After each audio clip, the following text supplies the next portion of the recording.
હે એવરીવન, તો આજે હું તમારી સાથે લસણ અને આદુની પેસ્ટ તમે દોઢ મહિના સુધીને સ્ટોર કરી શકો તે રેસીપી શેર કરીશ, અને તે પણ તમે ફ્રીજમાં તેને સ્ટોર કરી શકશો. ફ્રીઝરમાં સ્ટોર કરવાની કોઈ જરૂર નથી. તો અહીંયા મેં હાફ કપ જેટલું લસણ લીધું, તેની સાથે 1 ટેબલ સ્પૂન તેલ અને તેની સાથે 1 ટીસ્પૂન મીઠું, બધી વસ્તુને સરસ રીતે ગ્રાઇન્ડ કરી લેવાનું.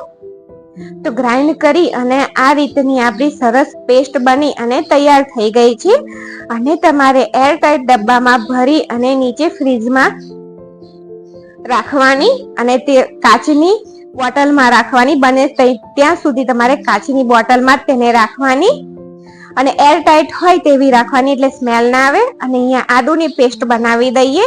તો 1/3 કપ આદુ લીધું છે, તેની સાથે 1 ટેબલ સ્પૂન તેલ અને 1 ટીસ્પૂન મીઠું અને તેલ બંને એ પ્રિઝર્વેટિવ નું કામ કરશે, જેનાથી આપણી પેસ્ટ લસણ અને આદુની પેસ્ટ લાંબા સમય સુધી સારી રહેશે. તેલ અને મીઠું બંને આ પેસ્ટને બગડવા નહીં દે, અને તમે તેને દોઢ મહિના સુધી આરામથી ફ્રીજમાં નીચે જ્યાં આપણે બધી વસ્તુ રાખતા હોય છે પાણીને, ત્યાં તમે રાખી શકશો. તો બંને પેસ્ટ બની અને તૈયાર થઈ ગઈ છે. ઇઝીલી તમે વીકેન્ડમાં બનાવી અને રાખી શકો છો, જે મહિના સુધી તમારે કશું થાય નહીં, અને તમે પોતાની મનપસંદ શાકમાં લસણ અને આદુનો ટેસ્ટ એન્જોય કરી શકશો. રેસીપી ગમે તો ચેનલને લાઈક, શેર અને સબસ્ક્રાઇબ જરૂરથી કરજો.